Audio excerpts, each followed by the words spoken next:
Halo, selamat datang teman-teman yang baru gabung di acara Eksabi hari ini.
Oke, selamat datang Mas Revan.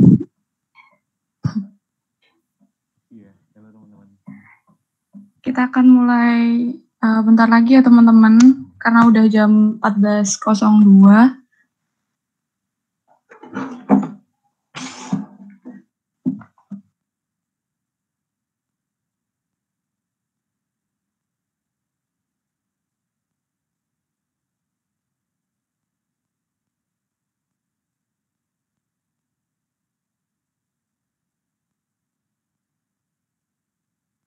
Selamat datang juga untuk Mas Anata ya. Jadi ini pembicara kita udah hadir dua-duanya di meet bersama kita hari ini.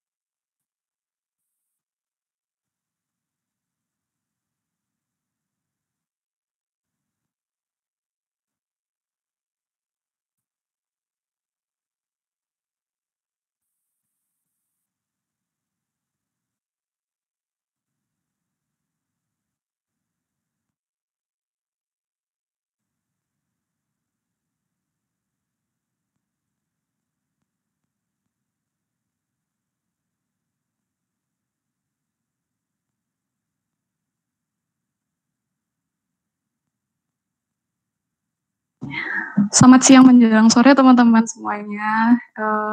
Terima kasih telah menyempatkan untuk hadir di acara webinar XHB fotografi pada kesempatan hari ini ya. Kebetulan ini udah XHB yang kedua kalinya. Setelah yang kemarin ini acara XHB-nya tentang desain ya teman-teman.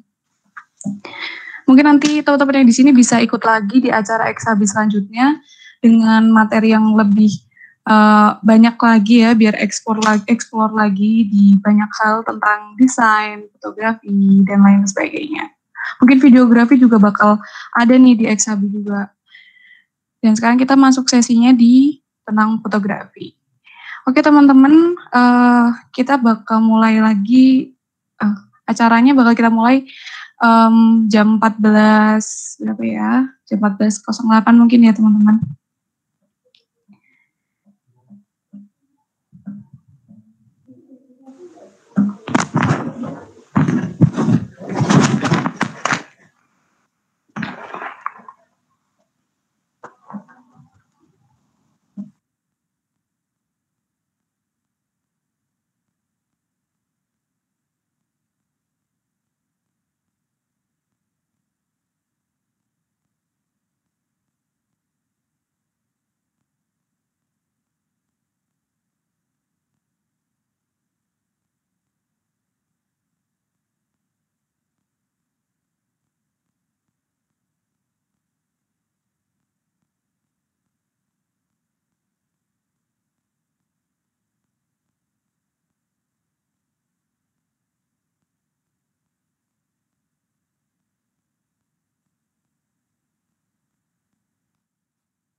Oke teman-teman, ini udah mau 14.08, mungkin kita ngomong sedikit ya. Jadi di sini kan udah kedua nih, mungkin teman-teman dapat infonya bisa dari @exa_ugm kali ya, di Instagram atau dari teman. Mungkin besok bisa lebih dipantau lagi di Instagramnya @exa_ugm. Nanti biar ada info lagi tentang XHB, biar bisa ikut lagi.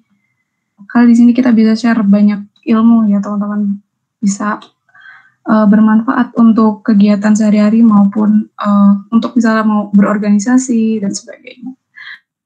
Untuk event. Oke.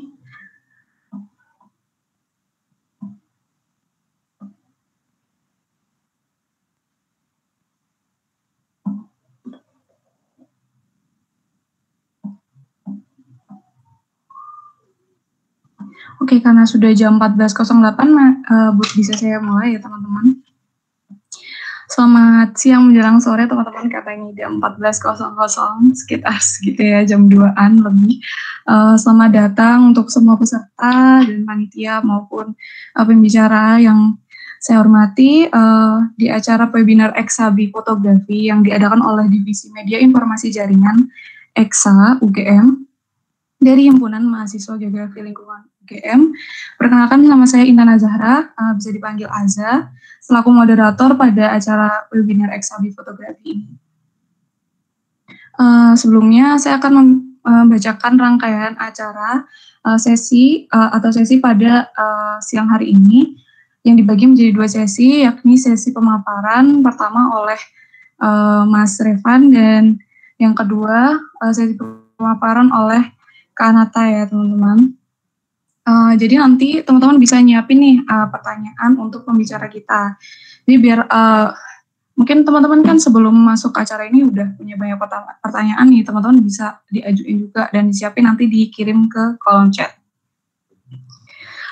Dimohon untuk selama acara berlangsung, peserta diharapkan untuk dapat mengaktifkan kameranya dan mematikan mic dan menyalakan mic juga kalau misalnya teman-teman mau dan diizinkan untuk mengajukan pertanyaan. Oke.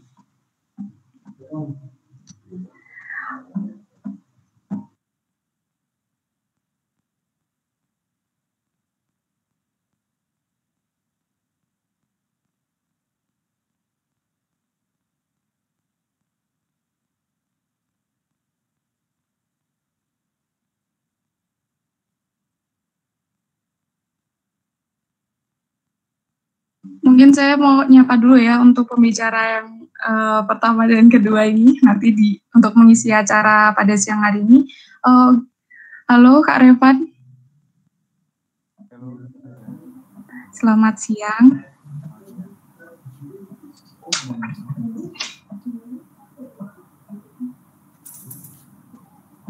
Apakah sudah masuk suara saya? Apakah suara saya masuk? Tes. Ya, halo Kak Revan, selamat datang. Ya, Kak Revan ini punya banyak pengalaman ya di bidang fotografi ya Kak Revan ya. Di sini akan membagikan ilmunya kepada kita pada hari ini. Kak Revan ini merupakan salah satu kru dari MPD TV atau Masjid Pogum Dalangan TV teman-teman, yang biasanya mempublikasikan konten-konten menarik Islami gitu. Oke, untuk pembicara selanjutnya bisa kita sapa Kak Anata. Halo Kak Anata, selamat siang. Halo, siang. Halo siang Kak. Ya. Semoga kabarnya baik ya. Oke, sini pembicaranya nih Kak Anata ini tuh berpengalaman di bidang fotografi juga tentunya, dan sedikit cerita ini Kak Anata pernah menjadi kepala produksi dan artistik BPPM Balairum 2019-2020 dan masih banyak pengalaman lainnya tentunya. Oh iya, hasil foto Kak Anata ini pernah dikomentari oleh fotojurnalis loh teman-teman, Kak Dwi Oblo namanya, yang merupakan kontributor National Geographic. Jadi bisa dipastiin ya teman-teman kalau hasil jepretannya pasti bagus dan keren banget. Oke. Karena udah memasuki jam 14.11, mungkin kita bisa langsung ya untuk mempersingkat waktu. Untuk kita persilakan untuk pembicara pertama Kak Revan. Dipersilakan untuk waktu dan tempatnya untuk memaparkan materinya. Terima kasih.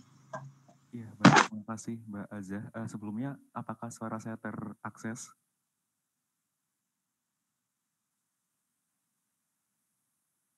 Bisa Kak, cuma suaranya agak kecil gitu.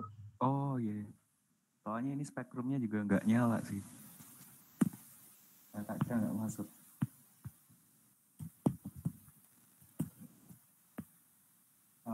Ternyata ada kendala sedikit. Ini apa namanya? Udah lama nggak virtual nih pakai laptop, ternyata webcamnya nggak bisa. Jadi mungkin izin nggak menyalakan kamera, atau opsi keduanya mungkin saya mau pindah device dulu. Oke Kak, baik.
Tes tes. Masuk Kak. Oh, agak telat berarti.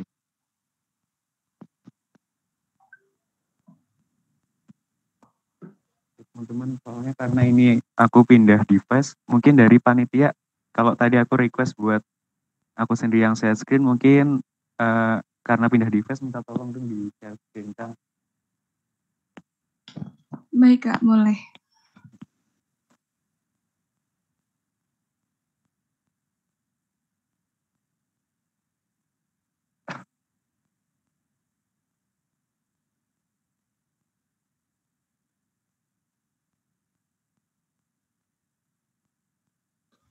Baik, sebentar ya teman-teman dan Mas Revan, mohon ditunggu waktunya dari panitia untuk share screen.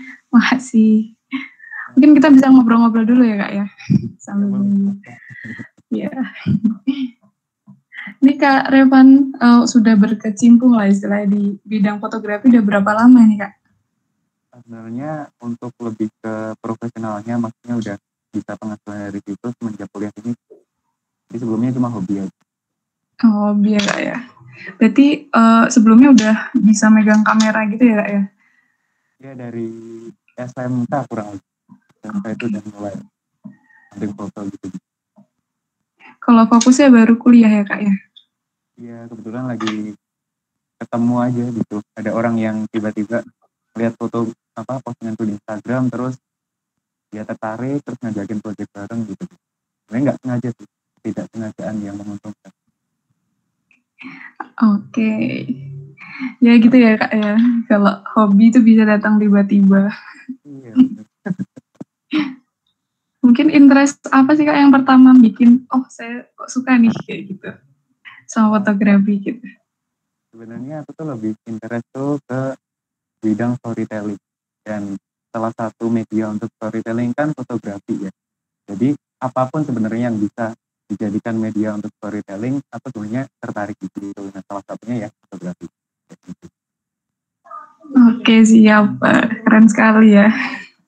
Latar belakangnya itu dasarnya bagus gitu teman-teman. Jadi kita juga bisa berekspresi ya. Karena kan fotografi juga mungkin salah satu dari seni ya teman-teman. Jadi kita Bener bisa banget. lah ngambil gitu ya. Gimana Kak?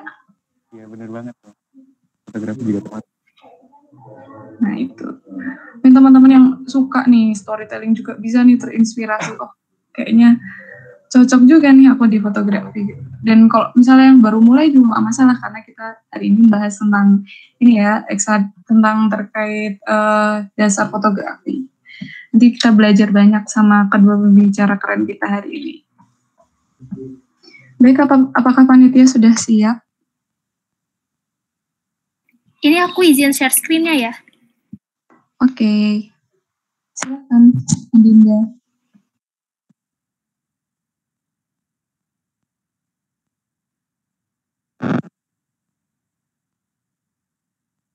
Terima kasih banget panitia sudah dianturin, dan mohon maaf ya kalau bikin lama. Ini bisa aku mulai, Mbak Moderator? Boleh, silahkan. Boleh, Kak. Sebelumnya selamat siang teman-teman, mohon maaf untuk atas ketidaknyamanannya ya. Nah kali ini sesuai request dari panitia kemarin, aku bakal jelasin soal dasar fotografi, bukan fotografi secara keseluruhan, tapi lebih ke basic-basicnya kayak teknik-teknik apa yang bisa kita pakai untuk mendapatkan hasil jepretan tuh yang ciamik lah kalau bahasanya. Nah, mungkin bisa langsung masuk ke materi aja. Silakan. Oke, yang nomor 2 dulu. Nah, sebelumnya kenalin sebentar nih sama beberapa hasil jepretan aku yang nanti bakal aku breakdown mungkin secara singkatnya. Nah, beberapa ada yang ada di alam ya, di puncak itu, terus di UGM, sama satunya di daerah Sikit. Kalau teman-teman tahu gelanggang yang baru, nah di situ. Terus next. Nah, apa itu fotografi? Ini fotografi yang aku definisikan dari proses kreatif aku menekuni bidang ini. Nah, menurutku fotografi itu art, seni. Dan seni itu kalau katanya Angga Sasongko, CEO-nya Visinema, itu bukan, it's not deliberate, not random, but something in between. Jadi kita nggak bisa tuh asal mengekspresikan diri kita dalam fotografi dan sebagainya, tapi harus di tengah-tengah antara disengaja atau mengekspresikan diri dan teknik. Jadi ada aspek teknik. Itulah yang nanti bakal kita pelajari bareng-bareng, baik di sisi seninya dan juga sisi tekniknya. Terus fotografi juga termasuk salah satu media buat bercerita. Bercerita contohnya misalkan fotografi jurnalistik. Nah itu kan si fotografer menceritakan apa yang terjadi di suatu tempat untuk dikabarkan ke audiens secara meluas. Nah, kurang lebih kayak gitu. Dan yang paling esensi lagi nih, fotografi itu adalah menangkap cahaya. Ketika nggak ada cahaya, kita nggak bisa nangkap apa-apa. Bahkan kamera secanggih apapun nggak bakal bisa berfungsi dengan baik kalau nggak ada cahaya. Next. Nah, basic fotografi yang nanti bakal aku jelaskan itu kurang lebih ada 3. Kalau di teman-teman cari di les-les atau dan sebagainya itu mungkin hanya ada ini segitiga, exposure sama komposisi ya. Cuman ini aku bakal tambahin video Cipto. Video Cipto itu istilah yang aku buat sendiri karena dengan segitiga, exposure dan komposisi ini tuh kita nggak cukup buat menghasilkan foto yang bagus, tapi kita juga perlu keberuntungan. Nah kalau di FIB itu ada BSO namanya Bejo Mulyo, itu BSO fotografi, karena salah satu aspek penting dalam fotografi itu bejo atau keberuntungan. Nah, bejo Cipto ini adalah ilmu untuk menciptakan keberuntungan. Nanti bakal aku jelaskan. Next. Nah, yang pertama segitiga exposure. Itu segitiga exposure tuh segitiga dan ini saling berkaitan ya. Jadi nggak bisa kita cuma memperlihatkan atau men-setting ISO-nya, terus kita cuma men-setting aperture-nya, terus shutter speed-nya, nggak bisa. Tapi ini 3 yang saling berkaitan dan nggak bisa kita condong ke salah satu aja buat ini kurang terang, ISO-nya dinaikin. Nah, nggak bisa, tapi harus berkorelasi kayak gitu. Untuk cara definisi mungkin nanti aja ya, karena waktu yang juga sangat terbatas.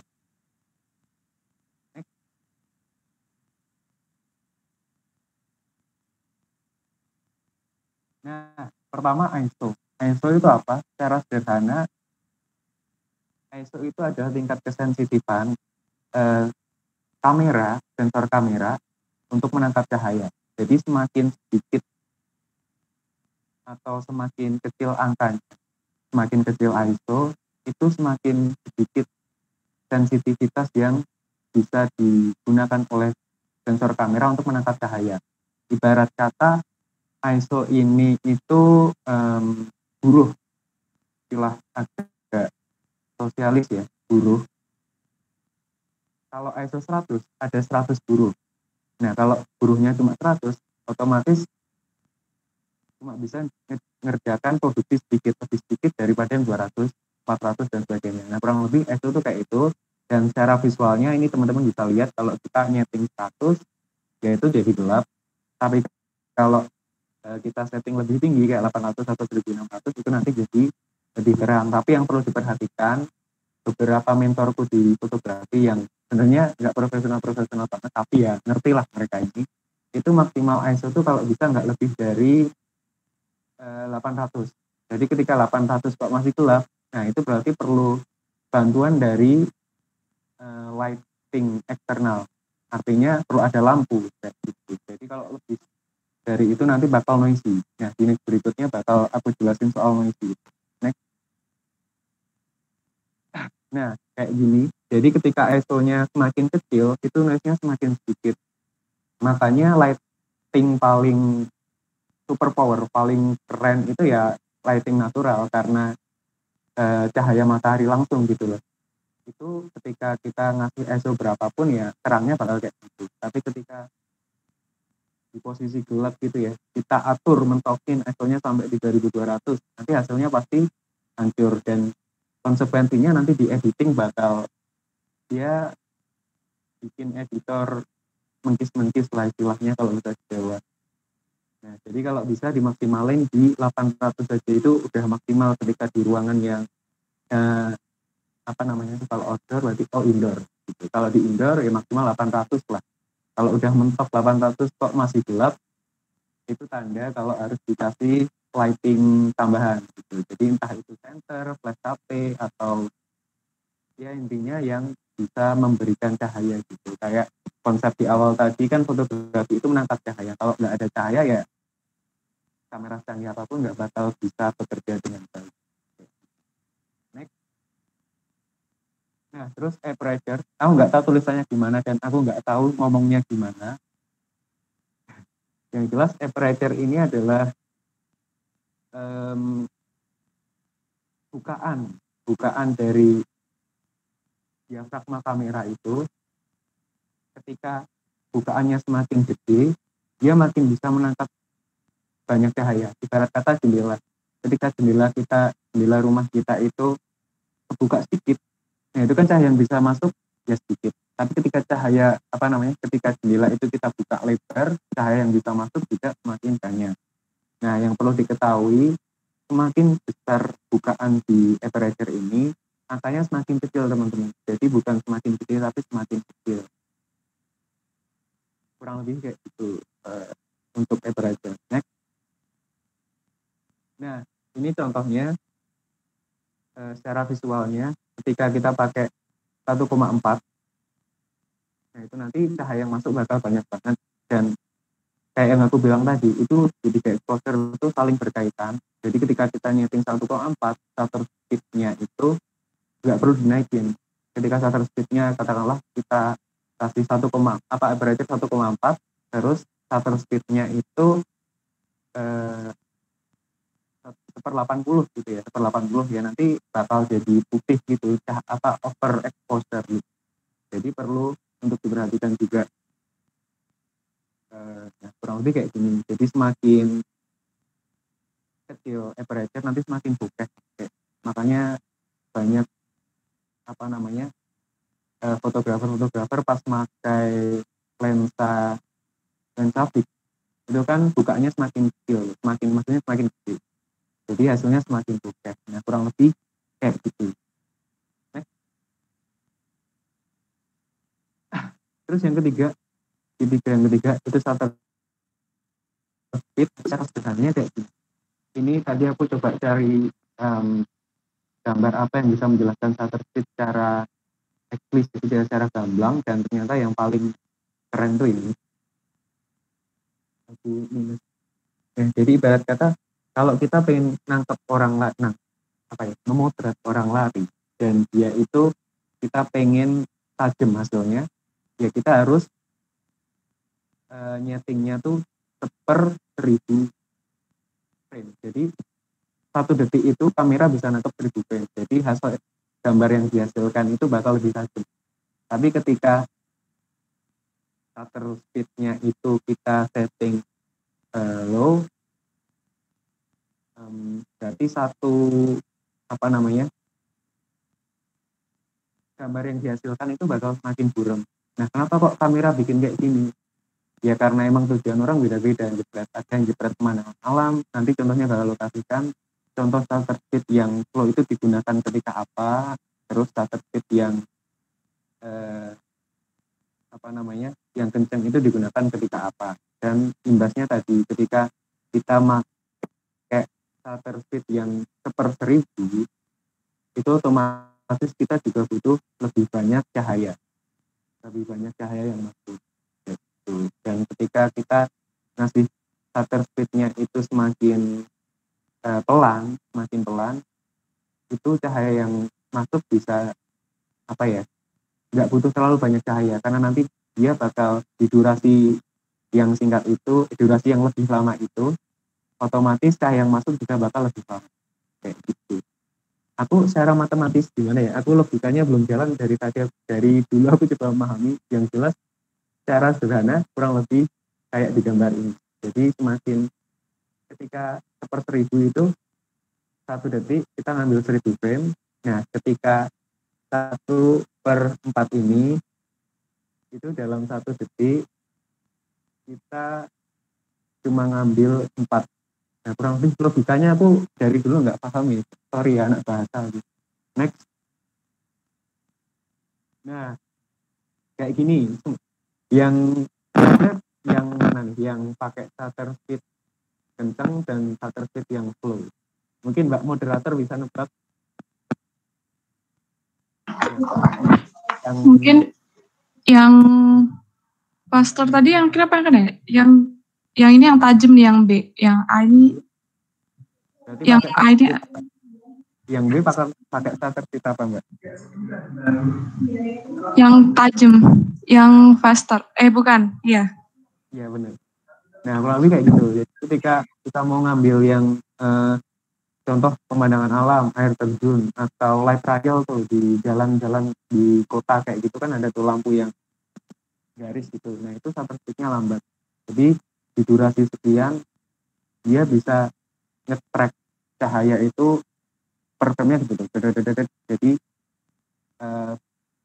yang ke potret itu ya garis kayak gitu. Tapi ketika bintik-bintik buih-buih kayak gini pun tetap jarak ke potret. Kurang lebih kayak gitu ya, semoga paham. Next. Nah, tadi itu soal segitiga exposure. Jadi basic banget. Mungkin bakal lebih mudah dipahami ketika ada contohnya. Terus kita masuk ke komposisi. Nah, komposisi ini ada beberapa elemen yang perlu kita pelajari dan ini aku kombinasikan antara yang aku pelajari dari buku dan apa yang aku alami secara langsung. Makanya istilahnya agak beda dengan apa yang diajarkan oleh para profesional entah tidak inspirasi dan sebagainya. Next. Nah ini rule of third, aku sering banget pakai metode ini atau cara ini karena kebetulan aku silinder jadi susah, nggak bisa nentuin tengah dan apa namanya rotate-nya itu kadang nggak lurus, jadi aku perlu banget pakai ini, harus pakai kayak gitu. Nah fungsinya apa ya, biar komposisinya lebih rapi, jadi nggak objek itu nggak terlalu pojok ke kiri, pojok ke kanan, pojok ke bawah atau pojok ke atas. Nah, cara sederhana kayak gitu. Jadi ketika teman-teman itu menggunakan teknik ini, karena ini juga udah dirumuskan ya, ibarat kata matematika itu udah ada Ibnu Al-Khwarizmi yang udah bikin rumus dan sebagainya. Jadi ketika kita ikut rumus itu, kita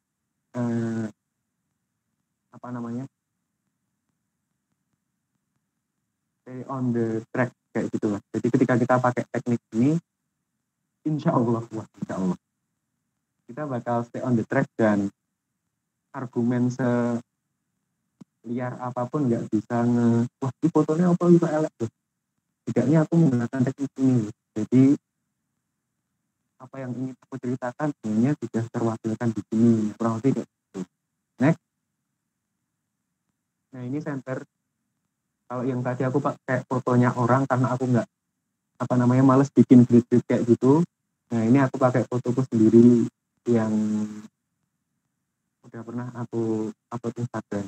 Nah, center itu adalah ketika kita menempatkan objek di tengah foto, entah itu objek yang agak kepotong ini di sebelah paling kanan ini yang pakai jaket itu.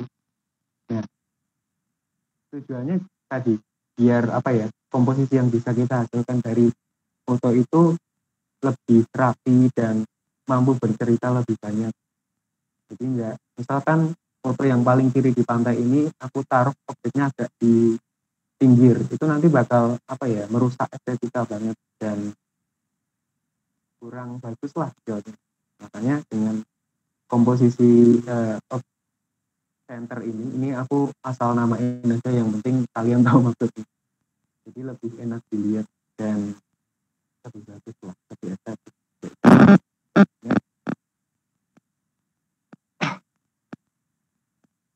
Nah, terus ini line story, ini aku nggak tahu ya istilahnya, ini aku bikin sendiri. Tapi yang jelas aku pernah baca atau pernah belajar gitu. Line story adalah istilah yang aku buat sendiri. Ini difungsikan untuk menceritakan suatu gambar di mana contoh yang ada bendera merah putih itu aku jepret pakai 600D kalau bukan. Ya, itu ada ceritanya. Jadi line story ini adalah journey yang kita coba tuturkan ulang melalui gambar kalau ini objeknya dan itu tujuannya, itu fokusnya. Jadi teman-teman contoh itu ada gunung terus ada orang bawa bendera merah putih. Nah, itu ada ceritanya. Jadi ini kita untuk menceritakan suatu kejadian. Jadi ada bendera merah putih pengen dibawa ke gunung itu. Artinya ini agak nyeni-nyeni sedikit gitulah, ada tafsir-tafsir yang main di situ. Terus di sebelah kanannya ada orang naik motor, terus di belakangnya ada gunung. Itu kebetulan spotnya sama di daerah Boyolali. Itu menceritakan kalau orang itu habis perjalanan jauh melewati gunung dan turun ke. Ini contoh sosok perjuangan seorang pria. Gitu. Itu tak ambil juga pakai 600D. Terus yang di sebelah kiri ini ada Bawah Galah, Bawah Bapak. Dan rel kereta yang panjang ini tuh jadi sebuah objek yang jalannya tuh masih panjang untuk membesarkan anaknya dan sebagainya. Jadi ini lebih untuk bercerita. Dan di sebelah kanan ini aku ambil pakai kamera HP. Ini pakai Lenovo K4 pakai kamera HP pas di Solo, di Pleco, Pasar Pleco. Nah, ini bercerita juga. Jadi ada line-nya, ada jalan yang ditempuh objek untuk sampai ke tujuan tertentu yang ingin kita ceritakan. Kalau di pasar ini ya dia habis dari kerumunan, terus dia membawa belanjaan yang nanti bakal dikasihkan ke anak-anaknya buat makan. Next. Nah, ini negative space atau biasa juga disebut white space, istilah lebih kekiniannya minimalis fotografi. Ini foto-fotoku juga yang paling kiri itu di FIB. Jadi intinya teman-teman bisa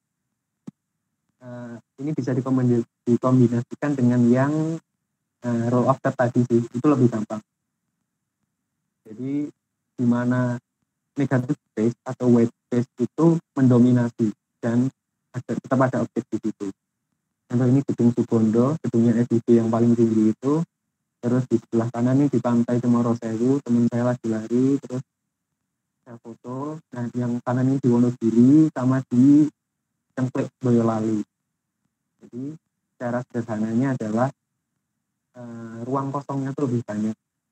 Dan ini bisa menghasilkan foto yang minimalis, elegan, dan enak dilihat. Jadi kayak gitu. Next. Nah, kita masuk ke Bejo Cipto. Ini adalah teori yang aku bikin sendiri. Entah itu work atau enggak buat teman-teman. Nah, contoh Bejo Cipto tuh di beberapa foto ini. Aku menerapkan teori yang aku bikin sendiri, terus aku coba implementasikan pas nanti. Mungkin bisa di next. Nah, contoh ini. Jadi di sebelah kiri atas itu di flyover Purwosari Solo. Itu aku diem aja tengok-tengok di situ kan. Nunggu momen yang pas. Nah, kebetulan ada pasangan yang udah tua dan pasangan yang istilahnya baru meniti rumah tangga lah. Kayak repot. Terus yang tua tuh aku bikin agak burem, fokusnya lebih ke yang muda. Jadi ada cerita yang bisa dibangun di situ. Kan fotografi itu mengabadikan momen, bukan memotret asal-asalan, tapi secara esensi dia adalah mengabadikan. Nah, jadi insya Allah Bejo Cipto ini ya sedikit banyak mungkin bisa diterapkan di. Terus ini juga di Pantai Serawu tahun 2017 kalau nggak salah. Nah, itu juga pas pagi-pagi gitu ya, bangun tidur terus melihat keren banget. Kebetulan ada orang di situ foto. Nah, kira kayak gitu. Jadi dari tengok-tengok aja nih. Kalau ada yang bilang tengok itu nggak guna, mungkin dia nggak tahu ada profesi namanya fotografer ya. Terus yang kanan ini di Masjid Alun-Alun Bandung, itu juga kan banyak banget orang main. Ada satu yang menarik perhatian, itu ada keluarga. Kalau orang biasanya main ke tempat-tempat yang mall, puncak, atau yang hype di Buddha gitu-gitu. Nah ini mereka cuma di alun-alun tapi juga harmonis kayak gitu. Nah kalau ini pas makap, ada momennya kayak gitu. Ada cerita dari pas rangkulan, jadi dari tadi dia jalannya mencar-mencar, aku ikutin dari belakang, tak tunggu momen yang pas gitu kan. Nah, terus Terus kebetulan ini nggak tahu nih kesambet apa teman-teman gue tiba-tiba dirangkul gitu. Terus yang paling kanan ini juga aku cuma nongkrong di UGM kayak gitu pagi-pagi males tapi nongkrong terus pas megang kamera gini udah kurang lebih setengah jam itu ada Pak sepeda ini diem pas di situ. Wah, alhamdulillah cepat nggak putus. Next. Nah, untuk mendapatkan tadi untuk mengaplikasikan teknik video call itu ada beberapa fase. Pertama ini cari destinasi untuk kamu mau hunting foto. Nah, itu nggak harus di destinasi wisata atau sebagainya, Malioboro pun bisa atau Tugu atau bahkan di depan rumah pun bisa. Terus pergi ke sana di jam-jam yang strategis, artinya kalau ada alat penunjang ya malam nggak apa-apa. Tapi kalau ketika di sawah ya pagi, di mana petani pada bekerja kayak gitu, jadi menyesuaikan. Terus yang ketiga bawa alat penunjang, itu bisa kamera, bisa lensa yang mau kamu pakai. Contoh misalkan di waduk, kalau pakai lensa kit atau lensa jarak dekat gitu kan, lensa yang biasa gitu kurang menunjang, butuh lensa makro, lensa apa ya, lensa tele kan jadi lebih enak. Atau di gunung kan pakai lensa tele, jadi disesuaikan. Ini nggak ada aturan bakunya. Terus cari tempat yang strategis untuk mendapatkan komposisi yang pas. Jadi nggak bisa asal duduk, nggak bisa teman-teman, wah gunungnya di sana, terus ini ada jalan, tinggal nunggu orang lewat, berarti aku duduk di sini. Yang kurang lebih kayak gitu. Jadi ada aturan main yang harus diketahui atau dipahami. Itu sense of storytellingnya teman-teman sih kembali dan sense of artnya teman-teman. Terus yang ketiga diem. Jadi duduk di situ aja sampai ada momen yang pas baru duduk back. Nah, kurang lebih kayak gitu. Next. Nah, sekian dan terima kasih, mungkin itu aja yang bisa aku bagi ya teman-teman, semoga bisa bermanfaat. Nanti kalau ada pertanyaan boleh banget aku kembalikan ke panitia. Sekian dan terima kasih. Oke, siap. Terima kasih Mas atas waktunya. Keren banget ya, tadi udah dipaparin juga hasilnya, dan hasil fotonya tuh juga bagus-bagus banget.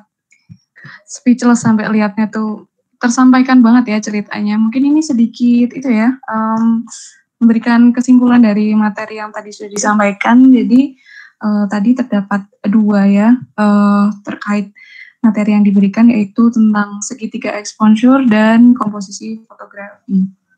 Jadi di sini ada beberapa, yaitu komponen ISO, aperture, dan shutter speed yang digunakan itu secara berkorelasi untuk mendapatkan hasil foto yang baik. Kemudian ada beberapa teknik seperti teknik komposisi, rule of third, kemudian center, dan line story. Dan juga ini ada teori dari Masnya, yaitu Bejo Cipto, yang berfungsi untuk mengabadikan momen yang pas ya teman-teman. Mungkin secara kebetulan terus langsung lihat gitu. Keren banget. Oke, terima kasih untuk Kak Revan atas materinya, super bermanfaat untuk kita. Jadi nggak rugi ya teman-teman untuk hadir di acara XHB kali ini. Mungkin kita bisa langsung ke pemateri selanjutnya, yang tentunya nggak kalah keren nih. Siapa? Yaitu Kak Anata. Oke, Kak Anata sudah siap? Siap. Oke, boleh langsung dimulai Kak. Waktu dan tempat dan kami persilakan. Terima kasih. Aku izin present dulu ya.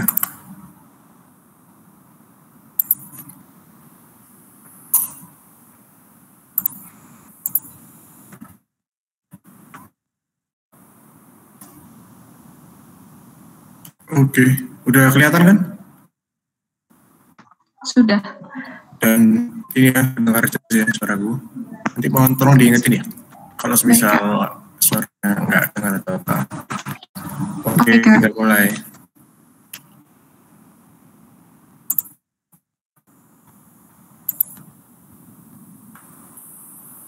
Oke, selamat siang teman-teman semua. Di sini aku Ananta dari teman-teman dari Fakultas Geografi, aku dari Biologi, tetangga kalian. Aku angkatan 2017 gitu. Oke, sebelum aku mulai untuk memberikan materi yang udah aku siapkan, aku ingin memperkenalkan diri dulu. Oke, jadi background dari fotografi yang aku ibaratnya pendekatannya itu adalah foto jurnalistik, karena aku juga bergabung di BPPM Balerung atau Pers Mahasiswa ya. Kalau kalian tahu majalahnya atau jurnal yang kami buat juga salah satu produknya. Nah, ini salah satu foto yang buat untuk mereka, satu yang diupload di laman mereka di BPPM Balerung. Oke. Ini ada beberapa fotoku juga yang masuk ke majalah mereka juga. Ini saat membahas tentang TNI yang ada di lapangan sepak bola.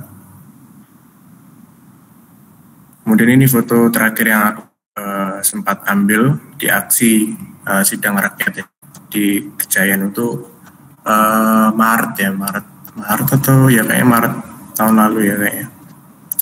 Oktober tahun lalu gitu. Jadi mungkin ini maksudku adalah memberikan latar belakang ya, kurang lebih pendekatan fotografi yang aku dapat atau pakai itu adalah foto jurnalistik itu. Tapi nggak cuman di UKM, aku juga mengikuti semacam kelompok studi, namanya kelompok studi herpetologi, ilmu yang mempelajari reptil dan amfibi gitu. Aku juga memanfaatkan kesempatan itu untuk memfoto hewan-hewan ya, khususnya reptil amfibi itu tadi gitu. Jadi ini kalau misalnya teman-teman ada yang jijik atau apa, aku coba ngasih istilahnya gambaran besarnya gitu tentang hasil jepretanku gitu. Oke, aku juga ini di waktu yang sekarang juga lagi proses ada semacam proyek untuk buat buku gitu, buku inventaris reptil amfibi di Jogja. Jadi aku harus banyak foto hewan-hewan seperti ini, kayak gini ya contoh gambarnya. Ada studio mini itu warna putih gitu kurang lebih. Ini foto lain. Oke, dan aku juga pakai fotografi untuk dia bersenang-senang. Yang gambar di atas nih, mungkin bisa dianggap street fotografi ya. Terus yang kanan nih ya aku ya lagi jalan-jalan aja gitu kan, foto orang. Terus yang kiri yang bawah sama kanan yang bawah juga ya kurang lebih untuk bersenang-senang aja gitu foto itu kurang lebih. Dan oh ya tadi juga nih, salam kenal juga buat Mas Revan ya. Aku kok melihat foto-foto Mas Revan juga tadi cukup kagum sih, karena ya keren ya. Kelihatan kalau Mas Revan ini kayaknya sering bangun pagi, sering kegiatan di sore hari gitu ya. Soalnya kan waktu-waktu yang sangat oke gitu untuk ambil foto, potret gitu. Oke, selesai tentang diriku, aku mulai dengan materinya. Kurang lebih sama seperti yang sudah disampaikan sama Mas Revan, fotografi itu sebenarnya adalah bahasa visual atau bagaimana cara kita menyampaikan sesuatu secara visual gitu kan. Kalau misalnya kita ngomong itu adalah bahasa lisan, kalau misalnya kita nulis itu adalah bahasa tulisan. Nah, fotografi ini bahasa visual. Jadi misalnya kita ambil satu frame gitu kan, satu kotak. Nah, apa yang ada dalam satu frame itu, objek-objek yang ada di situ, warnanya dan sebagainya macamnya itu adalah cara kita sebagai fotografer menyampaikan sesuatu. Kurang lebih seperti itu. Nah, ini ada penjelasan singkat yang aku bisa semacam rangkum ya. Dari kalimat ini kan kita tahu ya, Budi memotret Budi. Budi di kata pertama ini Budi sebagai subjek. Nah, subjek atau si fotografernya itu ada beberapa hal yang bisa ditanyakan dalam pikirannya sendiri gitu. Misalnya foto yang akan dia potret itu apa gitu. Apakah untuk estetika atau misalnya dokumentasi atau menggabungkan keduanya gitu, atau hanya untuk atau membuat suatu hal yang estetik misalnya, itu juga perlu dipertimbangkan gitu ya. Itu terus Budi yang kedua sebagai objek atau target itu adalah objek fotonya sendiri gitu. Nah, untuk mengenali objek ini kita harus tahu apa yang kita foto gitu, misalnya gunung atau misalnya hewan atau misalnya orang. Nah, setelah itu kita juga perlu tahu misalnya di mana letaknya, posisinya di mana ya, artinya ya, bentuk bentuknya seperti apa gitu. Kita harus kenali objek kita juga. Nah, setelah mengetahui diri kita dan objek kita perlu juga tahu caranya gitu kan. Caranya itu adalah hal-hal yang berkaitan dengan teknis. Ada yang berkaitan dengan fungsi alat atau kamera itu sendiri, pun juga dengan kemampuan yang kita miliki gitu dalam mengolah gambar gitu. Oke, jadi hal-hal yang perlu ditanyakan seperti ini. Bagaimana saya menangkap info tersebut? Maksudnya saat kita mengambil gambar orang sedih gitu ya, kita mencari gambar orang sedih gitu, kita coba mencari orang yang sedang murung kan kalau gitu ya. Jadi bagaimana kita menangkap momen seseorang sedang sedih gitu, misalnya sedang murung, sedang berpangku tangan atau bagaimana, seperti itu. Terus untuk mendapatkan foto tersebut itu perangkat apa yang sesuai kira-kira? Apakah kamera dengan lensa panjang atau cukup dengan kamera kit, lensa kit, itu juga perlu dipertanyakan gitu.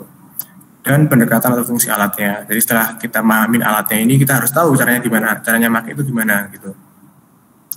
Dan kurang lebih sebenarnya udah dijelasin juga ya sama Mas Revan terkait proses riset. Mungkin nanti aku kasih jelasin dikit di sini. Oke, kita mulai dulu dengan ini. Kurang lebih ini akan aku sampaikan ya di waktu ini. Pertama, penjelasan mengenai peralatan yang digunakan dalam memotret. Kemudian teknik dasarnya dan variasi tekniknya. Variasi teknik ini artinya setelah mengetahui dasar-dasarnya, bisa kita gunakan seperti apa sih teknik dasar yang sudah kita miliki itu. Mohon maaf ini aku kecepatan atau mau diperlambat atau gimana? Pas sudah cukup? Saya kira Mungkin cukup kok. Cukup ya? Oke. Ini soalnya kan waktunya juga cukup singkat dan nggak ada praktek ya. Aku pikir materinya juga cukup padat, jadi mungkin aku bisa percepat supaya teman-teman dapat banyak juga gitu. Oke, kita lanjutkan. Mengenal peralatan yang dibutuhkan. Jelas kamera kan ya. Kamera sebagai, kalau misalnya kalian tahu SLR atau mirrorless, kamera itu mungkin bisa diibaratkan bodinya aja gitu ya, belum termasuk lensanya gitu. Terus ada lensa juga, ini bisa macam-macam nanti. Nah, filter ini salah satu peralatan juga. Soalnya saat aku dapat ini ya, saat dapat undangan untuk isi materi, aku membayangkan anak geografi itu sukanya sih kayaknya ya moto alam gitu kali ya. Jadi mungkin ada hal-hal yang aku jelaskan, salah satunya filter ini juga aku pikir perlu kalian pertimbangkan untuk miliki juga gitu, mungkin bisa membantu pengalaman kalian saat foto sesuatu gitu. Terus juga termasuk tripod dan aksesoris lainnya. Aksesoris lain itu mungkin bisa seperti tali kamera misalnya, atau flashlight, atau reflektor atau lighting semacamnya gitu ya. Oke, kita mulai dulu dari kamera. Ya, kamera bisa macam-macam ya, ada SLR yang seperti gambar di kiri itu, juga ada mirrorless, ada juga kamera HP juga sudah sangat canggih sekarang. Itu pilihan kita untuk bisa menggunakan alat ini semua.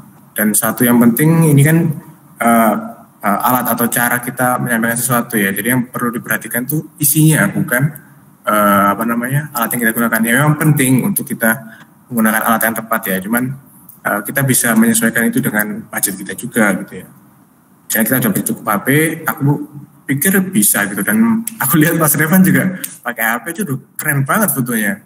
Aku juga wah kaget sih tadi, keren-keren. Itu. Terus ini kurang lebih tampilannya kalau misalnya di layar kamera, sebelah kiri itu ada layar kamera Canon. Tampilannya seperti ini kalau di HP yang sebelah kanan. Dan sebelah kiri yang ditunjuk ini, sorry, aku mau nunjukin pointer. Nah ini mungkin akan beda ya, misalnya kita pakai Nikon gitu. Tapi aku coba pakai Canon. Oke, yang pertama ada ini f itu aperture-nya, ya kan? Terus ISO itu yang dijelasin tadi ya, sama Mas Revan, ISO tentang kepekaan cahaya tadi. Juga sebenarnya ada, ini nggak ada di sini sih, harusnya ada shutter speed atau seberapa lama bukaan diafragma kameranya gitu ya. Kurang lebih seperti itu. Mas Revan udah jelasin secara panjang lebar. Dan ini kalau di HP lebih ringkas supaya lebih user friendly gitu ya. Jadi kita cukup atur exposure-nya atau banyak sedikitnya cahaya yang masuk gitu. Oke, kita lanjutkan. Oke, coba kita ini jadikan foto ini sebagai acuan kan ya. Seperti yang aku bayangkan anak geografi biasa memfoto pemandangan, ini sebagai acuan kita untuk melanjutkan materi selanjutnya. Ada foto tentang gunung gitu ya. Kita ibaratkan mau foto tentang Gunung Merapi ini. Oke, pertama segitiga exposure yang sudah dijelaskan seperti Mas Revan tadi. Terkait aperture, nah apa sih yang diperlukan, aperture apa yang tepat untuk bisa kita mengambil foto landscape ini gitu. Nah dari penjelasan Mas Revan tadi, salah satunya cahaya juga ya, itu mempengaruhi seberapa banyak sedikitnya yang masuk, tingkat keterangan dan gelapnya juga. Tapi aperture itu juga mempengaruhi tentang depth of field. Artinya kita ibaratkan di foto ini, aku minta teman-teman fokus ke foto ini ya. Kira-kira ada tiga lapis ya, bisa di generalisir ada 3 lapis. Yang pertama ada foreground atau yang paling depan, lapisan paling depan. Kemudian ada middle. middle ground, ya kan? Dan yang terakhir ada background. Jadi ada 3 lapis itu. Kurang lebih mungkin kalau di gambar ini, foreground itu mungkin tanaman ini ya yang di depan sendiri ini, yang agak blur. Sini juga. Nah kalau middle ground itu yang hutan-hutan ini. Nah background ini Merapinya dan langitnya gitu ya. Nah untuk biasanya landscape itu punya karakteristik fotonya itu 2 dimensi, artinya semua objek yang ada di dalam frame itu kelihatan atau fokus semua gitu. Artinya 3 lapis yang tadi aku sebut itu semua dalam fokus.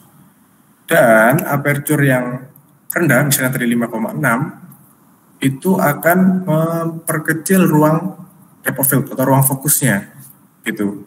Jadi misalkan teman-teman pengen foto landscape, pastikan pakai aperture yang tinggi angkanya, misalnya 11, 17 gitu. Supaya mendapatkan ruang fokus yang lebih banyak. Artinya foreground, middle ground, sampai background tuh kelihatan semua gitu. Tuh. Terus tentang ISO, ini sama seperti gambar Mas Revan tadi, sepertinya kita sama Mas sumbernya. Ini ISO sudah gampang ya, tadi udah jelasin juga sama Mas Revan. Terkait cahaya, ini pengaturan cahaya yang nggak seberapa pengaruh, kecuali ke noise-nya ya, atau kayak yang kesemutan tadi, kalau misalnya ISO terlalu tinggi, seperti yang sudah jelasin Mas Revan. Ada shutter speed. Nah, karena objek kita tadi sebagai acuan adalah foto gunung yang notabene kan yang diem aja gitu kan. Atas shutter speed ini ya kalau bisa lebih dibuat rendah ya, misalnya 1/60, 1/80 gitu. Itu juga akan mungkin menyesuaikan dengan kondisi saat itu ya, kondisi terang atau gelap gitu. Karena objek kita kan diam gitu, nggak bakal bergerak dan kita menangkapnya pun juga diam gitu. Beda misalnya kalau misalnya objek bergerak, misalnya gambar di sebelah kiri ini airnya turun ya dari seng gini kan. Nah kalau kita mau misalnya ambil butiran-butiran air yang jatuh itu dan diem, nah itu kita pakai shutter speed yang tinggi. Itu hasilnya nanti seperti ini. Soalnya kan kalau kita lihat secara mata langsung kan sebenarnya kalau kita lihat air jatuh kan nggak mungkin sediem itu gitu ya. Selalu ada kayak bayangan-bayangannya gitu. Kurang lebih seperti itu. Terus ada crop factor. Ini yang perlu kita ketahui saat kita mengenal kamera juga. Ada yang istilahnya full frame, APS-C, terus 4/3, itu berkaitan dengan sensornya. Jadi bagian paling penting dari kamera itu adalah sensornya. Gitu. Ini mungkin akan butuh waktu lama untuk menjelaskannya, karena ada perhitungannya juga. Ini mungkin sebagai informasi aja ya, dan beberapa materi itu mungkin juga buat teman-teman mungkin bisa jadi informasi aja gitu, buat insight baru lah ibaratnya. Seperti itu. Kalau kita lanjutkan tentang lensa. Nah ini misalnya satu lensa ini sebelah kiri. Nah kita tahu kan mesti kalau lensa itu ukurannya mesti milimeter. Nah kalau di sini gambarnya contohnya 55 sampai 50 milimeter. Nah itu artinya focal length dari lensanya. Jadi semakin tinggi angkanya, semakin bisa ngezoom, semakin bisa melihat objek yang jauh menjadi besar. Gitu. Nah kalau di sini ada angka juga aperture. Itu tadi yang seperti dijelaskan Mas Revan juga, bukaan diafragmanya gitu. Oke, nah ini nanti ada sebelah kanan kita bisa lihat ada macam-macam ya lensa itu. Ada lensa tele itu yang biasanya sampai 200 mm, berarti jauh banget kayaknya jangkauannya. Gitu. Ada juga lensa kit, misalnya yang ini nih 1855 itu lensa kit itu biasanya yang lensa kita beli body sama lensanya juga gitu, dan fungsinya sangat fleksibel gitu ya, karena dia punya lensa jarak yang wide alias yang angka 18 dan 55. 55 itu yang jauh, 18 itu yang dekat tadi ya. Jadi objeknya kelihatan jauh gitu. Gitu. Mungkin teman-teman bisa ada juga lensa yang namanya lensa fix. Itu biasanya lensa yang nggak fleksibel. Jadi lensanya tetap di angka yang sama. Misalnya yang ini 40 mm atau yang ini 85 mm. Nah, keuntungan lensa ini tuh biasanya punya aperture yang rendah banget gitu, bisa 1,8. Jadi bisa bukanya lebar banget, cahaya yang masuk jadi lebih banyak gitu. Nah kalau misalnya teman-teman mau menciptakan bokeh misalnya, nah ini sangat disarankan pakai lensa ini gitu. Soalnya bokeh itu kan bisa dibilang ruang fokusnya itu sangat sempit gitu. Misalnya kita foto orang nih, backgroundnya nanti ada gambarnya ya. Backgroundnya harus bokeh yang nggak fokus sama sekali gitu kan. Artinya lapisan yang masuk dalam ruang fokusnya itu kan cuma orang ini doang gitu. Jadi kita perlu aperture yang rendah tadi dengan bukaan artinya yang besar gitu. Semoga bisa memahami ya, karena ini cukup teknis banget sih sebenarnya. Gitu. Oke, nah ini throwback-nya atau tukar tambahnya lah. Untuk pertama kita definisikan dulu focal length atau yang tadi disebut milimeter tadi. Milimeter misalnya 250 mm itu kan sebenarnya sama dengan 25 cm ya. Nah, 25 cm itu artinya jarak sensor kamera yang ada di bodinya sampai ke lensa terjauhnya. Itu jaraknya 25 cm misalnya. Nah, apa sih kerugiannya ya? Sebenarnya bukan dianggap kerugian, karakteristik lah anggapannya. Karakteristik kamera yang punya length yang tinggi, misalnya 250 meter tadi, kita lihat gambar kanan ini, nggak kelihatan ya. Kita objek yang di sini itu kelihatan dekat, gitu kan? Nah, tapi sayangnya lebarnya atau jangkauan dari objek yang bisa diambil itu lebih sempit daripada focal length yang sangat rendah. Misalnya ini berapa nih? 14 mm. Nah, ini kan lebar banget kan ya dibandingkan sama yang 200 tadi.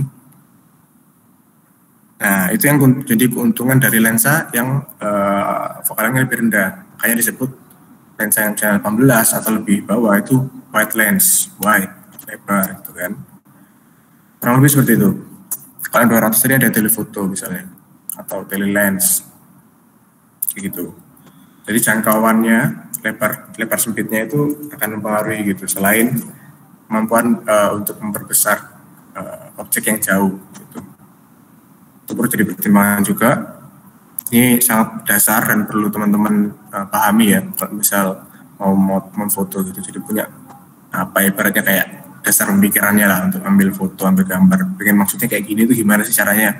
Ya, kita harus pahami dulu dong apa alat yang kita punya kayak gitu. Nah, ini salah satu contohnya. Saya tadi aku focal length 81 mm. Ini kan kalau dibandingin sama yang kanan ya. Ini kan cukup tinggi ya 81 mm. Tapi jangkauan lebar itu sempit banget nih.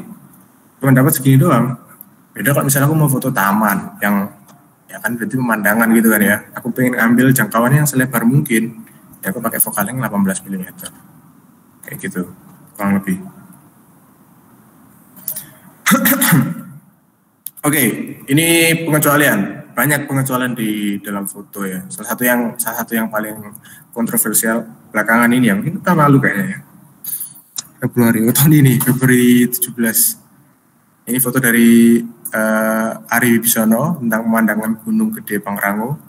Yang kata dia itu ini foto yang real gitu, foto yang nyata memang kayak gini gitu, hasil proses foto gitu tanpa editing apapun gitu. Nah, ternyata dia nggak pakai cara yang biasa orang umum pakai gitu. Saat orang foto landscape kan bayangannya pakai lensa-lensa yang jangkauannya lebar ya, jadi wide banget gitu. Jadi gunung yang jauh ini kelihatannya kecil banget jadinya kalau misal difoto dari jembatan penyeberangan ya kalau di sini. Nah, tapi dia malah pakai telefoto atau telelens yang jangkauannya sempit. Jadi gunung yang jauh itu jadi kelihatan jelas dan seperti dekat banget nih sama kota kayak gitu. Jadi ini salah satu teknik yang bisa digunakan ya, dan pengecualian lah bisa dibilang kayak gitu. Nanti teman-teman bisa cari tahu lebih lanjut lah kalau penasaran. Oke, lanjut. Ini fun fact aja. Kalau misalnya foto potret atau foto orang, ada namanya efek distorsi. Nah, itu kenapa orang kalau selfie misalnya itu biasanya foto kok muka aku kayaknya beda ya sama yang di cermin ya. Nah, salah satunya karena ini gitu. Karena focal length yang ada di lensa HP itu beda sama bagaimana mata kita melihat diri kita di cermin gitu. Dan lensa yang paling tepat atau paling optimum untuk foto potret itu 85 mm gitu. Nah, ini untuk kebutuhan lain misalnya. Ini sangat dekat dengan anak biologi ya. Foto serangga sama foto burung jelas beda, objeknya beda kan, ukurannya beda-beda. Yang satu kecil dan dekat, yang satu ya relatif lebih besar dan jauh gitu. Maka kalau foto serangga untuk bisa memperhatikan detail yang kita pakai lensa makro gitu. Nah, lensa makro ini uniknya dia punya focal length yang tinggi gitu. Ya, focal length yang tinggi tapi fokus distance-nya kecil. Jadi untuk bisa fokus tuh dari jarak dekat gitu loh. Jadi bahkan ini serangga, kita foto dari sini. Nah, focal length-nya aja 100 mm. Ya gambar yang kecil banget misalnya sayapnya aja udah kelihatan jelas dong pakai 100 mm kan. Jadi kayak pakai mikroskop gitu lah ibaratnya. Oke, nah ini beda lagi kalau misalnya kita foto burung misalnya. Nah ini pakai lensa tele. Ini gambarnya 500 mm lensanya. Jadi bisa menjangkau objek yang jauh gitu di langit misalnya.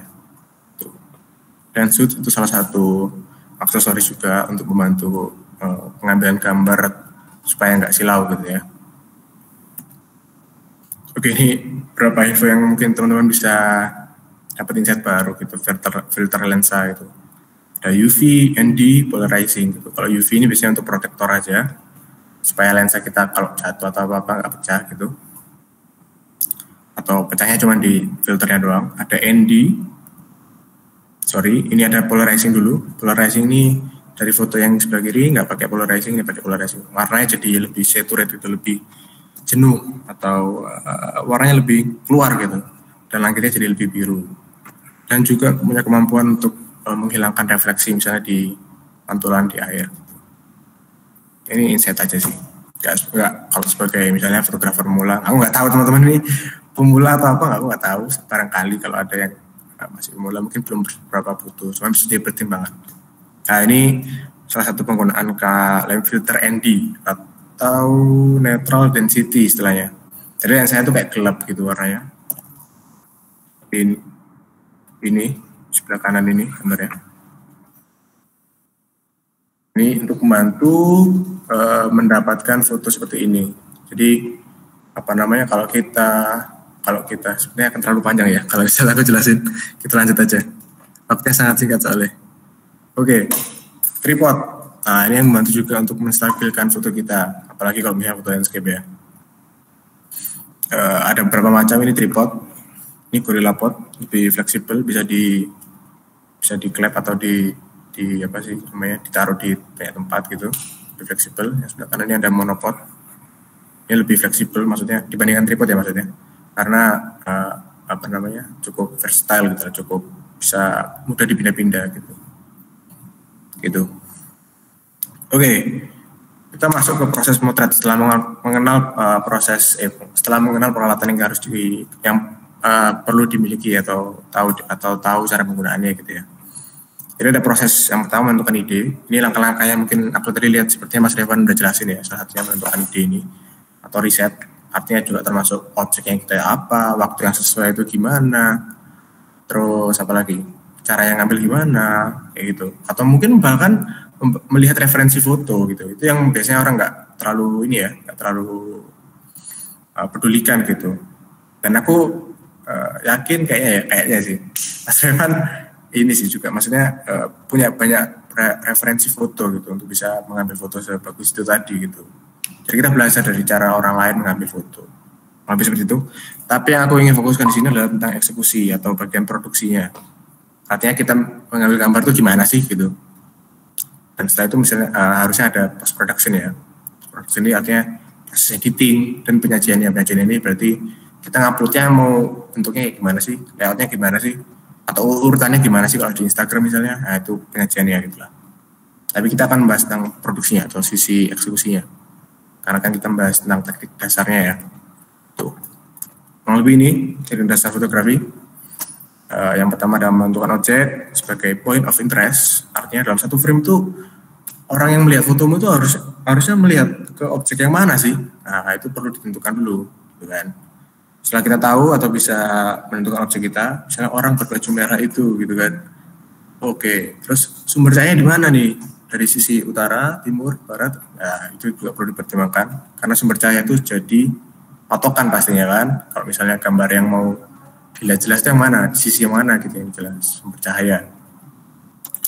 Setelah memahami segitiga eksposur yang seperti sudah dijelaskan sama Mas Revan juga, terus saya tentukan fokus, menciptakan kedalaman, nanti tambah satu persatu, juga selanjutnya menentukan sudut yang baik itu seperti apa sih, biasanya sih sudut yang nggak biasa ya.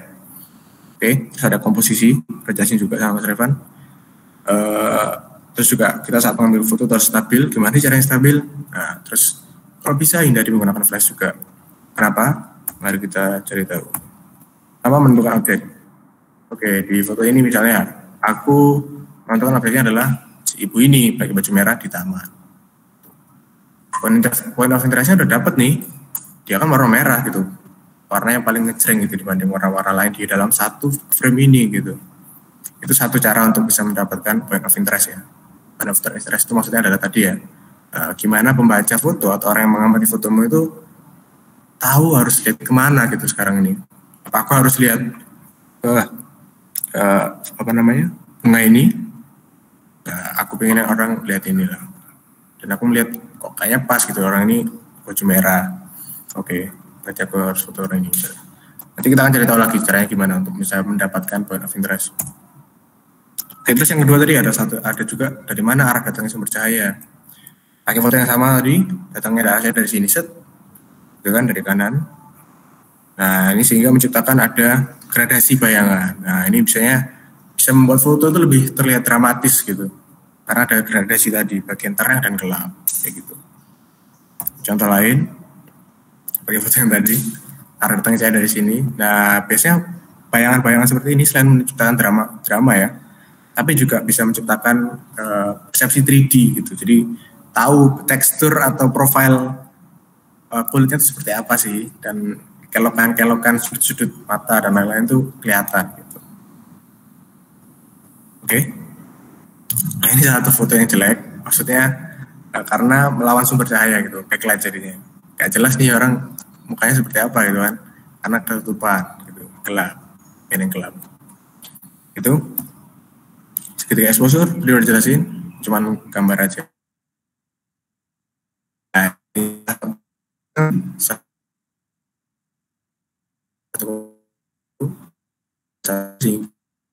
lebih ruang fokus. Ini kan sedikit nih yang kelihatan nggak fokus atau blur. Di depan sini, di belakang situ. Kayaknya 100 karena ya siang kan. Sedikit aja ISO-nya. Fokalnya 50 mm. Jadi ya cukup jangkauan lebarnya cukup sempit gitu. Karena emang mau fokuskan orang ini gitu. Jangan sampai terlihat kecil ya kan, jadinya orang bingung juga nanti melihat point of interest-nya di mana gitu. Itu tentang segitiga exposure, tentukan fokus. Nah, menciptakan kedalaman. Nah, ini salah satu contohnya. Ya lagi-lagi sama nih. Prinsipnya sama, ada foreground, middle ground, sama background. Nah, di sini aku pengen menceritakan tentang anak ini lagi keluar dari gerbang sekolah. Ya aku fokuskan ke sini gitu. Menciptakan kedalaman sehingga aku bisa ibaratnya menseparasi gitu loh. Ini orang di depan gerbang, ada orang juga jualan sesuatu nih, ada gerobaknya kan sebelah kiri ini kan. Nah, dia dari pulang sekolah gitu. Tapi supaya orang tetap tertuju ke anak ini ya aku fokuskannya ke situ gitu. Dan dengan menciptakan kedalaman aku bisa masih cerita yang lebih drama tadi gitu. Kasih suatu sensasi lah gitu untuk orang yang mengamati fotonya gitu. Terus menentukan sudut. Oke, ini angle ya maksudnya sudut itu. Nah, ini sudut-sudut yang kalau misalnya teman-teman pengen foto yang bagus, biasanya sudutnya itu diambil dari sudut-sudut yang nggak biasa. Kan kita manusia ya, maksudnya berdiri tegak, terus kita ambil ke depan gini kan. Nah itu sudut-sudut yang biasa tuh kalau misalnya kita foto teman-teman cuman gini doang, cekrek. Coba ambil dari bawah gini atau dari sini gitu kan, atau di atas gitu. Atau gabungkan coba gitu. Itu menciptakan sudut-sudut yang buat orang, kamu nggak pernah lihat orang atau objek ini dari sudut yang itu gitu loh. Dan kelihatannya unik gitu. Kita akan dapat attention dari orang-orang itu gitu untuk melihat foto kita gitu misalnya seperti itu. Terus ini juga sudut yang cukup bisa dibilang unik karena ya ini dari pantulan cermin yang ada di distro gitu, orang yang lagi jalan seperti itu. Sudut yang unik. Terus memainkan komposisi tadi udah jelasin juga sama Mas Evan. Dan aku membahas dari foto yang ini tadi. Salah satu komposisinya adalah tadi ya yang saya maksudkan juga center. Jadi bagian tengah, jadi orang langsung tertuju ke bagian tengah foto ini gitu. karena bagian yang lain kan cukup nggak menarik lah ya gitu. Dan aku bisa bilang ini juga simetris gitu ya, simetrisnya dalam hal ini hasilnya yang karena dia di tengah gitu, jadi tercipta kayak semacam simetris gitu. Ini dari sisi yang sini dan sini kan kayak apa istilahnya, sejajar apa itu tuh.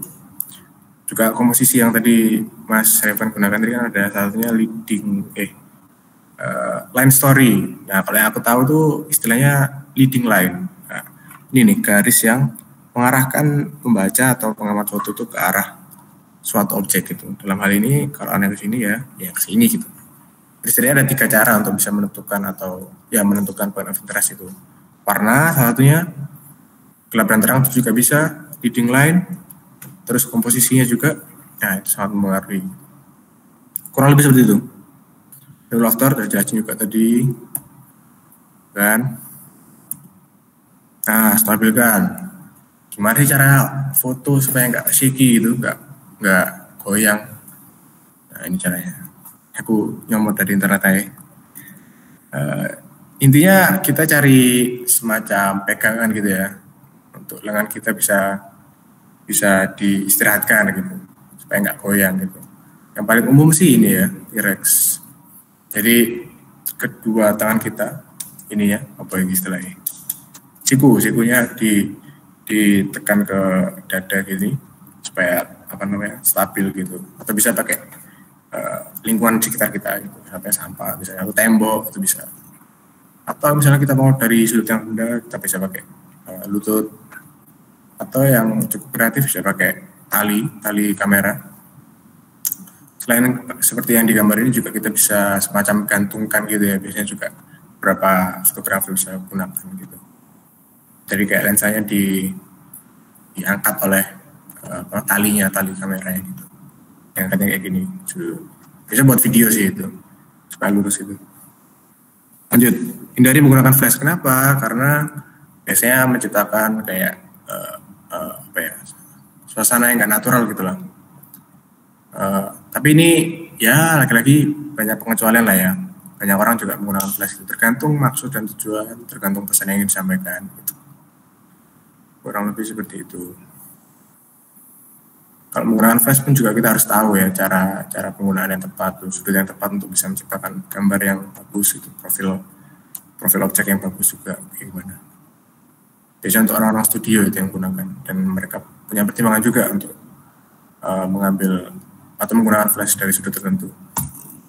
Oke, variasi teknik. Setelah kita mengetahui tadi teknik-teknik yang dasar, cara megang, cara stabilkan, cara mengangkat komposisi dan lain-lain, kita coba cari variasi lain nih yang bisa ibaratnya kayak next level gitu lah.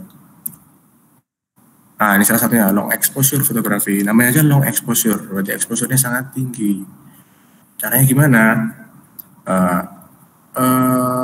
Syaratnya itu sebenarnya adalah menggunakan shutter speed yang rendah. Misalnya ini seperti gambar yang tadi Mas Revan tunjukkan ya, gambar A sama B, ada air terjun, ini juga sama kan air terjun.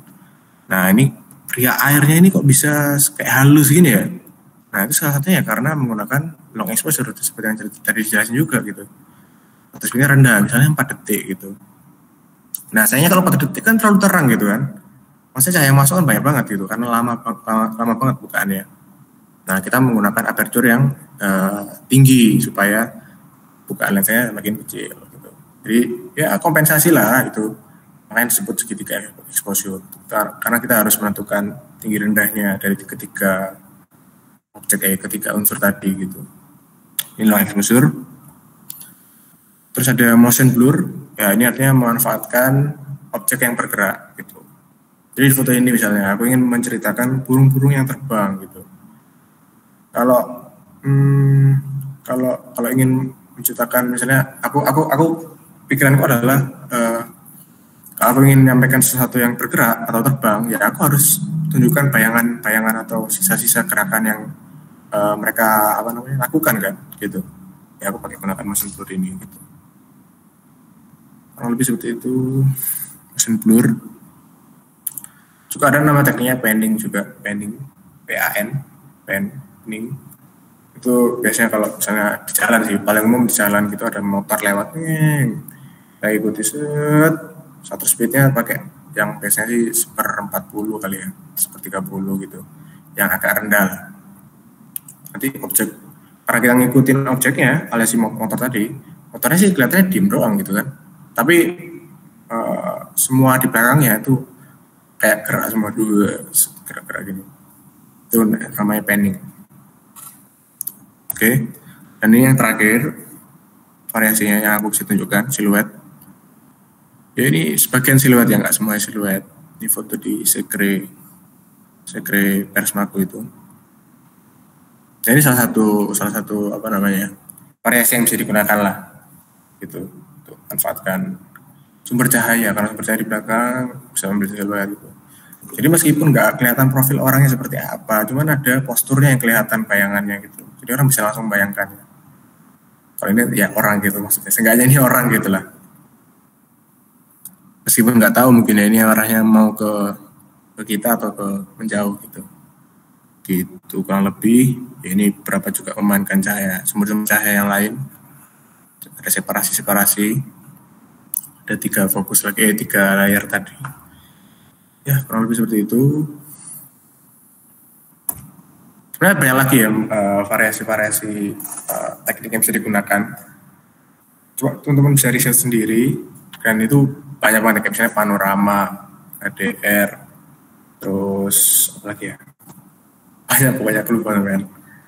Itu bisa kalian riset ya, bukan riset, maksudnya eksplorasi lah gitu.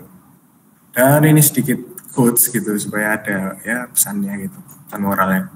Kalau misalnya teman-teman ingin jadi fotografer yang lebih baik, itu coba cari apa objek yang menarik gitu. Selalu ada di tempat-tempat yang menarik, atau selalu di di dekat dengan objek-objek yang menarik gitu. Gitu, kurang lebih seperti itu. Terima kasih sebelumnya sudah mengundang saya dan sudah mendengarkan materi dari saya. Kurang lebih mohon maaf. Terima kasih. Oke, terima kasih Mas Anata, materinya menarik banget, penuh dengan pengalaman. Dan sini tadi di-share juga foto-fotonya ya, teman-teman bisa jadi inspirasi seperti kata Kak Anata tadi. Mungkin saya bisa kasih ini ya Kak ya, izin untuk kasih kesimpulan. Ini dari tadi Kakak memaparkan tentang peralatan yang bisa dipakai oleh fotografer ya. Ini ada kamera, lensa, filter, tripod, dan aksesoris lainnya. Kemudian ada terkait teknik dasarnya, bisa kita pakai segitiga exposure, terus crop factor. Kemudian ada kita bisa belajar tentang focusing lensa. Terus habis itu kita juga tadi belajar tentang proses memotret tuh, kayak ada menentukan ide, terus eksekusi dan post production. Kemudian ada beberapa teknik dasar yang telah disampaikan, dan variasi teknik seperti long exposure fotografi, motion blur, dan silhouette. Dan sebenarnya seperti kata Kak Anata tadi, masih banyak lagi ya teman-teman bisa explore.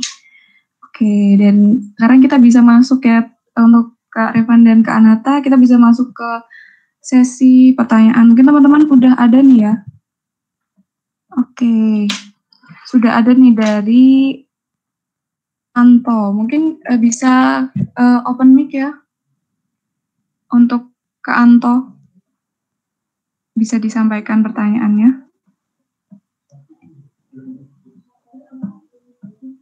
Halo. Saya Mas memahami bagaimana fotonya itu butuh diedit untuk jadi lebih bagus lagi, itu bagaimana ya Mas? Jadi kayak ini tuh fotonya butuh untuk diedit, terus untuk menghindari supaya tidak berlebihan dalam mengeditnya itu bagaimana ya Mas? Terima kasih.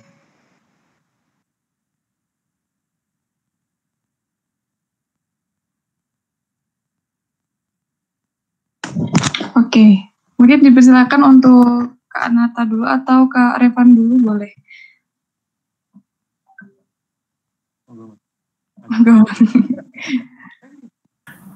Oke. Bagusan menurutku ya, bagusan si Revan sih editannya daripada aku maksudnya. Kalau aku sih, kalau misalnya tentang editan itu pertama karena aku pendekatan lebih ke jurnalistik ya, jadi seril mungkin. Jadi seminimalisir mungkin, diminimalisir lah editing itu.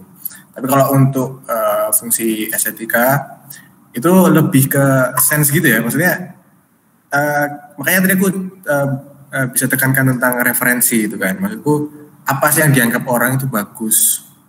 Saturationnya setinggi apa sih yang dianggap orang bagus itu? Atau kontrasnya setinggi apa? Setinggi rendah apa gitu? Sensi itu sih yang harus dikembangkan. Artinya kita juga harus banyak membaca atau melihat banyak referensi ya. Lebih gitu sih. Dan ya maksudku juga nggak hanya kita bergantung sama orang melihatnya seperti apa, tapi juga lagi-lagi kita mau nyampaikan apa juga gitu loh. Dan metode atau cara yang tepat tuh atau ya cara yang tepat tuh gimana gitu. Satunya yang melalui proses editing itu gitu. Lebih itu intinya adalah mengetahui referensinya gitu.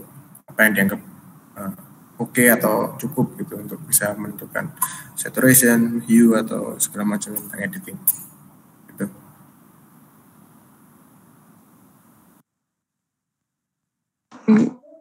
Terima kasih Mas Ananta sudah menjawab pertanyaannya. Mungkin dari Mas Revanda ada tanggapan atau tambahan, boleh? Yang paling penting kurang lebih aku ngulangin apa yang udah disampaikan sama Ananta tadi. Referensi itu penting banget. Jadi teman-teman bisa punya istilahnya kalau di ilmu sosial maupun di saintek dan sebagainya, di semua cabang ilmu lah. Ketika kita ada referensi bacaan itu yang bisa kita aplikasikan di setiap situasi itu bisa kaya banget, itu bakal memperkaya kita. Jadi berbanyak referensi untuk fotografi dan tahu apa yang mau dituturkan ulang. Katakanlah landscape, foto landscape atau pemandangan gitu ya. Kalau kontrasnya rendah mungkin kurang sesuai gitu. Apalagi misalkan foto produk kaos gitu. Kalau detailnya enggak ambience-nya itu enggak ditinggikan atau detailnya itu enggak diatur, di setting, dijadikan fokus, akhirnya juga kurang sesuai. Jadi yang pertama kita referensi, terus lihat konteksnya, ini yang aku editnya apa, terus temanya kayak gimana. Katakanlah retro, kalau retro berarti ya kontrasnya direndahin kayak gitu. Jadi untuk yang paling esensial dalam post pro itu, editing itu, kita tahu apa yang mau kita bikin, konsep apa yang mau kita usung, dan tadi sih ketika referensi itu banyak, kita tahu mana yang bisa kita apply ke foto itu. Kurang sih kayak gitu.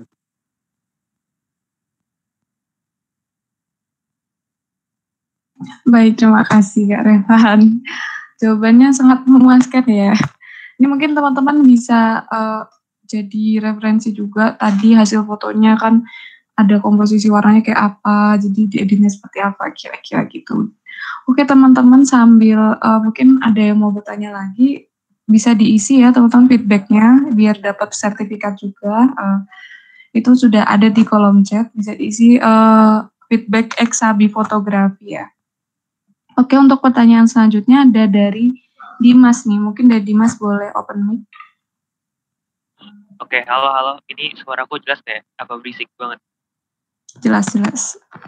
Oke, mungkin aku mau lebih ke minta pendapat aja sih, kayak tadi kan sempat jelasin juga tentang segitiga exposure gitu ya.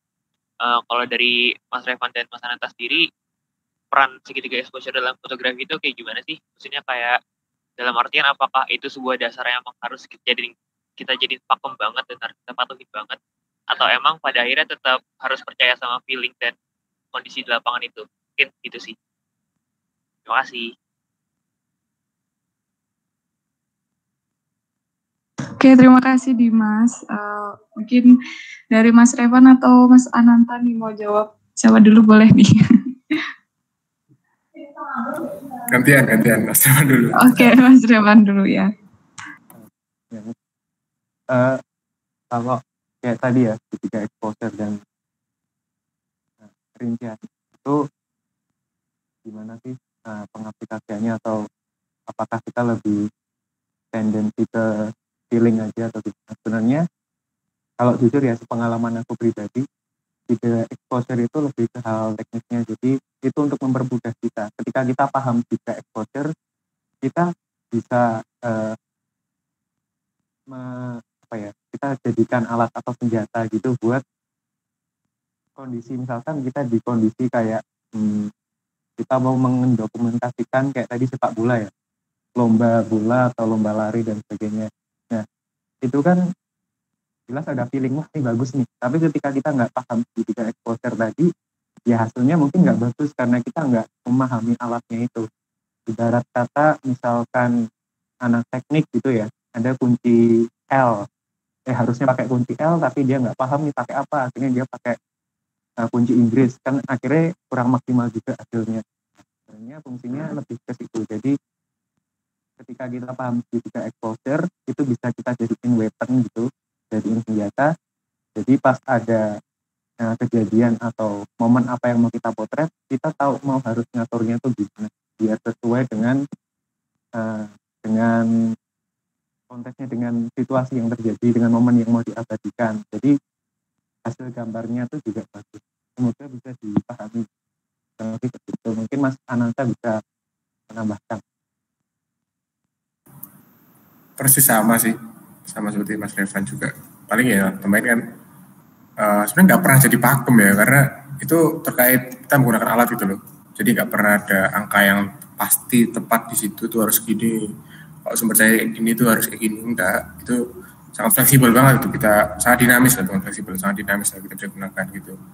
Dan kembali lagi kan itu exposure itu kan, expose bagaimana kita mengekspos sensor atau bukan lensa tadi gitu. Jadi bagaimana kita mengatur intensitas cahaya yang masuk itu, berarti kayak gitu sih. Jadi nggak pernah jadi pakem lah. Tergantung cara kita tadi lagi-lagi menyampaikan pesan apa gitu, tujuannya apa gitu. Baik, terima kasih Kak Revan dan Kak Ananta. Mungkin ini ada pertanyaan terakhir ya dari Rama. Boleh open mic, silakan.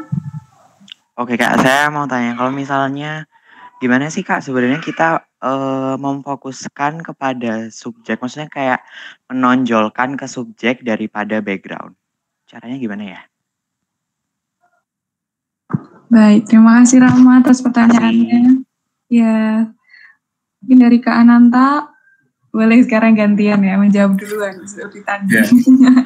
Kalau aku baca dan dengar pertanyaannya kayak si Rama ini ya pengen ambil foto bokeh kayaknya. Maksudnya kayak background yang blur terus objeknya kelihatan jelas gitu. Bener bukan? Iya Kak. Bener ya? Ya itu kurang lebih berarti caranya adalah artinya kan fokus ruang fokusnya itu sempit gitu. Cuman fokus di, misalnya ini ada aku satu, ada layar kedua tuh background gue ini. Nah, supaya fokus itu ruang fokusnya dipersempit cuma di aku doang. Caranya gimana? Pakai aperture yang rendah banget, misalnya 1,8, 2. Kalau lens saya bisa ya, atau ya biasanya kalau lens sakit itu 4,5 itu biasanya. Itu yang pertama, cara pertama. Caranya itu gitu, aperture direndahin banget, terus fokusin ke aku doang gitu. Nah, cara yang kedua itu pakai lensa yang fokalnya panjang. Jadi kamu foto dari jauh, misalnya berapa meter ya, 5 meter atau 10 meter gitu. Terus kamu ngezoomin ke aku doang. Zoomin ke objeknya doang, fokusin ke aku doang. Nah, itu biasanya juga membantu untuk objeknya jadi lebih menonjol atau lebih fokus gitu daripada di background-nya. Jadi dua cara itu. Secara teknis seperti itu. Oke, mungkin dari Kak Revan ada tambahan? Ya udah terjawab. Secara teknis. Baik, sudah tersampaikan ya Kak ya. Oke. Ya seperti itu teman-teman, kira-kira tekniknya. Mungkin kok bisa belajar lagi, mungkin ya caranya kita dengan membiasakan diri megang kamera ya Kak ya. Jadi kita bisa lebih mengenal kameranya kita tuh kayak apa sih, enaknya diapain gitu, atau hasil fotonya tuh mau kayak gimana kan, nanti biar kebiasaan jadi hafal gitu. Iya, benar. Eksperimen, eksplorasi. Iya, dicoba-coba gitu istilahnya teman-teman. Mengingatkan kembali untuk bisa mengisi feedback teman-teman yang belum, biar bisa dapat sertifikat juga. Oke, mungkin ini Kak, kan waktu kita terbatas juga. Mungkin teman-teman masih pada kepo-kepo nih, mungkin bisa di-share Instagramnya kakak-kakak. Boleh ditulis di kolom chat nih, nanti biar rame. Monggo. Oke. Terima kasih banyak buat Kak Ananta dan Kak Revanda ya. Atas waktunya sudah meluangkan waktu dan teman-teman juga. Di sini udah kita dapat banyak ya pengetahuan baru, mungkin insight baru juga bagi teman-teman yang baru ingin menuju mau beli lensa nih atau terus mau beli kamera baru kayak gitu, terus mau belajar. Oke, ini ya teman-teman bisa lihat di kolom chat ini udah di-share Instagramnya. Nanti bisa tanya-tanya lebih lanjut di situ atau mau kepo-kepo hasil fotonya bisa juga. Atau mau ngasih job juga bisa lah teman-teman. Ya kan? Bisa kerjasama juga. Oke, kita masuk acara penutupan ya. Kita bisa foto bersama dulu teman-teman. Mungkin bisa aktifin kameranya. Nanti kita bakal foto bersama dan dipimpin oleh panitia. Boleh, silahkan. Apakah panitia sudah siap untuk fotonya? Teman-teman bisa on cam ya teman-teman.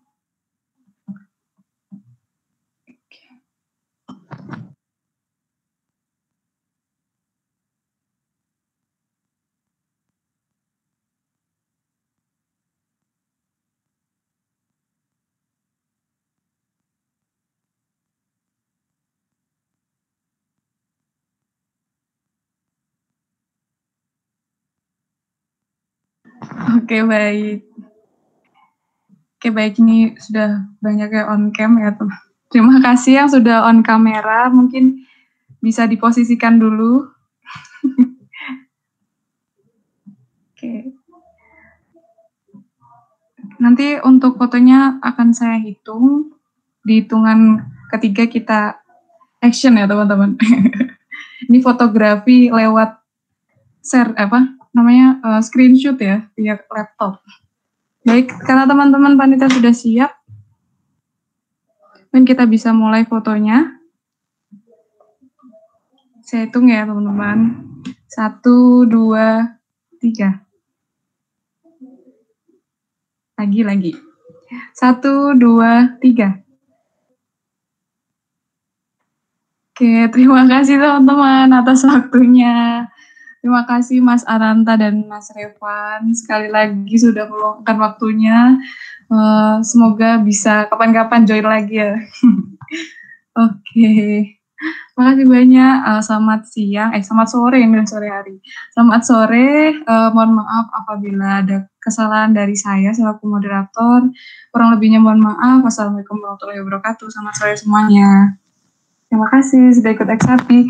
Bisa ya nanti teman-teman nantikan event lainnya di @exabi di @exa_ugm, exa_ugm di Instagramnya. Nanti kita bakal kasih info-info banyak di situ.